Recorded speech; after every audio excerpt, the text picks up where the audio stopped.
నగరాభివృద్ధి కోసం మేము కట్టుబడి ఉన్నామని, నగరంలో నెలకొన్న సమస్యలను గుర్తించి వాటిని పరిష్కరించే దిశగా ముందుకు పోతామని ఎమ్మెల్యే మాధవిరెడ్డి పేర్కొన్నారు. మాజీ సీఎం జగన్మోహన్ రెడ్డి ఉచిత పథకాలని చెప్పి ప్రజల మీద అధిక భారం మోపడం జరిగిందన్నారు.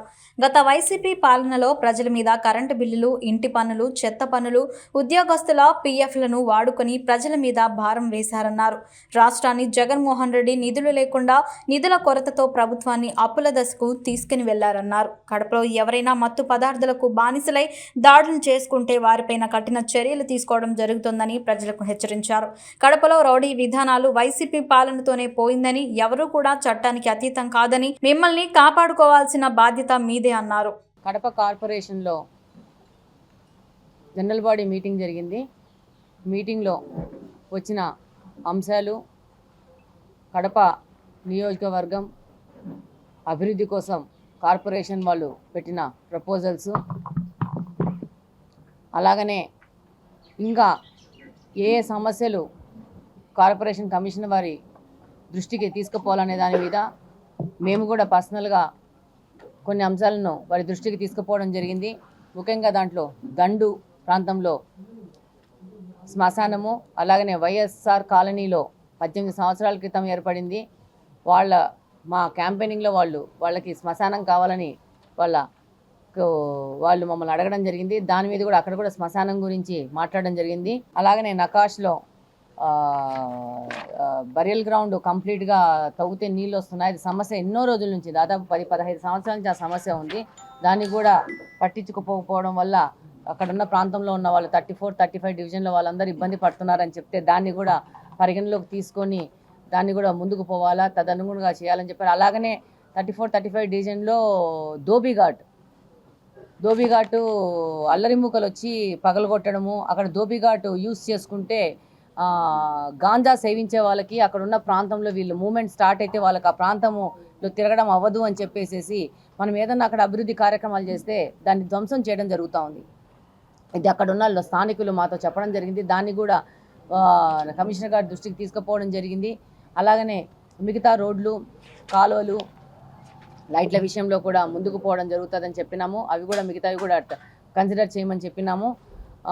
అలాగనే భూ కబ్జాలు ఎవరెవరు చేసినారో ఇప్పుడు మీరు ముఖ్యంగా గమనించవచ్చు. ఈ 5 సంవత్సరాల్లో కడప కార్పొరేషన్లో దాదాపు ప్రభుత్వ స్థలాలు, రోడ్లని ఆక్యుపై చేసుకొని వాళ్ళ సొంత వ్యాపారాలకి వినియోగించడం జరిగింది.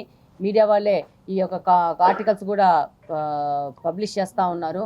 దాంట్లో భాగంగా ఎన్నో స్కూళ్ళల్లో వాటర్ ప్లాంట్స్ పెట్టుకున్నారు ప్రైవేట్ వ్యక్తులు వచ్చేసి. అసలు స్కూళ్ళల్లో వాటర్ ప్లాంట్కి అసలు పర్మిషన్ ఎవరు ఇచ్చినారో కూడా అర్థం కావట్లేదు.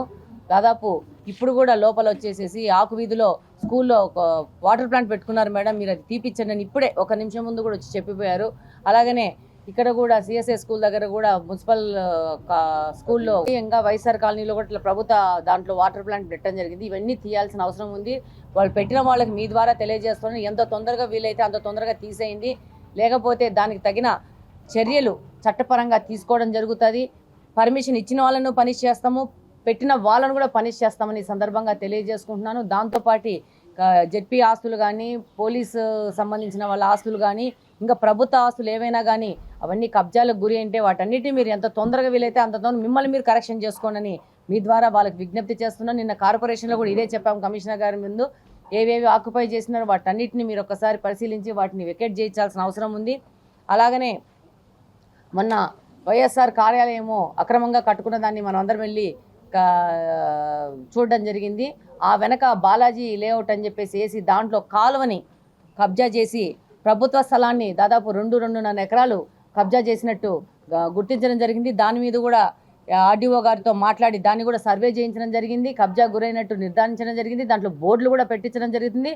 ఇదే విధంగా కడప నియోజకవర్గంలో ఇంకా ఎక్కడెక్కడ కబ్జాలకు గురైనారో మీ ద్వారా కానీ, మీడియా ద్వారా కానీ మా దృష్టికి తీసుకొచ్చినా, సామాన్య ప్రజలు కూడా మా దృష్టికి తీసుకొచ్చినా, మేము ఏదైనా 1-2 విషయాలు మేము మిస్ చేసినా కానీ మీరు మా దృష్టికి తీసుకొస్తే తదనుగుణంగా మీ ఆశలకు అనుగుణంగా పనిచేయడం జరుగుతుంది. ప్రతి ఒక్క ప్రభుత్వ స్థలము ప్రజలది, ప్రజలకు అందుబాటులో ఆ స్థలాలు ఉండాలి.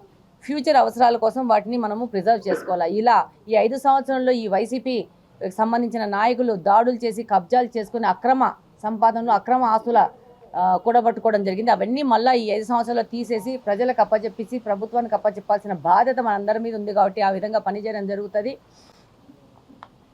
అలాగనే నిన్న ఉపాధ్యాయులను టెంపరీగా కార్పొరేషన్ నుంచి నియమించుకోవడం గురించి అదొకటి అజెండాలో తీసుకొని వచ్చినారు విద్యా వాలంటీర్లు. దాంట్లో కూడా వాళ్ళకి చెప్పడం జరిగింది. డెఫినెట్గా డిఎస్సి మెగా డిఎస్సి ప్రకటించడం జరిగింది. మెగా డిఎస్సి ద్వారా 16,000 చిల్లర ఉద్యోగాలు ప్రజలకు అందుబాటులో ఉండబోతున్నాయి.